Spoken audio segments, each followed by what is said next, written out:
Children, welcome back to English class. आज का topic है fire and ice poem. Fire and ice आपकी जो पोएम है, ये पोएम नंबर 2 है आपकी बुक में और ये रॉबर्ट फ्रॉस्ट ने लिखी है। चलो इसको स्टार्ट करते हैं। इससे पहले हमने डस्ट ऑफ स्नो पढ़ी थी, वो भी रॉबर्ट फ्रॉस्ट ने लिखी है और ये दूसरे नंबर की पोएम भी रॉबर्ट फ्रॉस्ट ने लिखी है। इस पोएम में क्या मैसेज रॉबर्ट फ्रॉस्ट देना चाहते हैं? वो ये कहना चाहते हैं कि दुनिया एक दिन ख़त्म हो जाएगी, या तो आग से या फिर पानी से।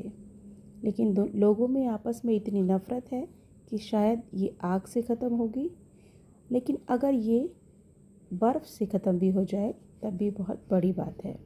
सम say the world will end in fire, some say in ice.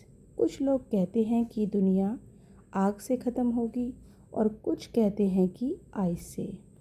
From what I have tested of desire, लेकिन जैसा कि मैंने सोचा है और महसूस किया है कि लोगों की जो इच्छाएं हैं, उनकी वजह से, उनके पैशन की वजह से, उनकी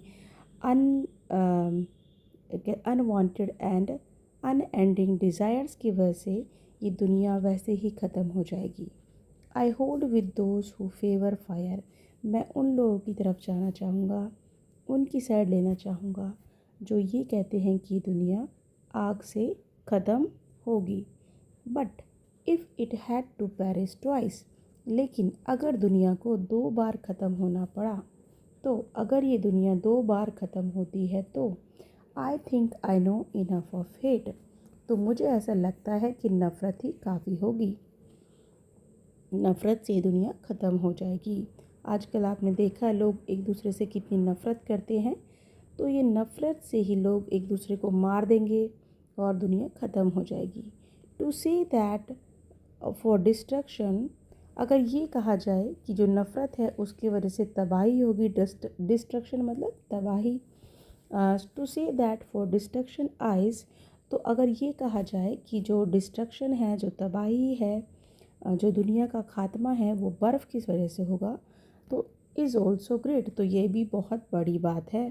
क्योंकि लोग एक दूसरे से इतनी नफ़रत करते हैं तो नफ़रत से ही ख़त्म हो जाएंगे, लेकिन अगर आइस से भी ख़त्म हो जाए तो वो भी बहुत बड़ी बात है। एंड वुड सफिस, और ये सफिशेंट होगा, मतलब नफ़रत के होते हुए दुनिया नफ़रत से ही ख़त्म होने वाली है, ऐसा पॉइंट सोचता है। लेकिन अगर ये आइस से भी ख़त्म हो जाए तो भी बहुत बड़ी बात है, ये भी सफिशेंट होगा। तो दिस इज़ द पोएम जो आपको एक मैसेज देती है कि किस तरीके से लोग एक दूसरे से नफ़रत करते हैं और इस तरह की नफ़रत से एक दिन ये दुनिया ख़त्म हो जाएगी।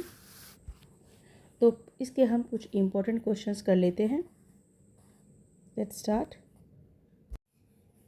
इसका क्वेश्चन नंबर 1 है, for Frost what do fire and ice stand for. Frost के लिए जो है, रॉबर्ट फ्रॉस्ट के लिए फायर किस चीज़ के लिए स्टैंड करती है और आइस किस चीज़ के लिए स्टैंड करती है। क्वेश्चन नंबर इम्पोर्टेंट क्वेश्चन है ये। तो हम बता सकते हैं कि फायर जो है डिज़ायर के लिए स्टैंड करती है और आइस जो है वो हेट्रेड के लिए स्टैंड करती है। और क्वेश्चन देख लेते हैं इसके। Yes, what do people think about the end of the world and what does the poet think. How will the world and twice, ये इंपॉर्टेंट क्वेश्चन है। How will the world and twice.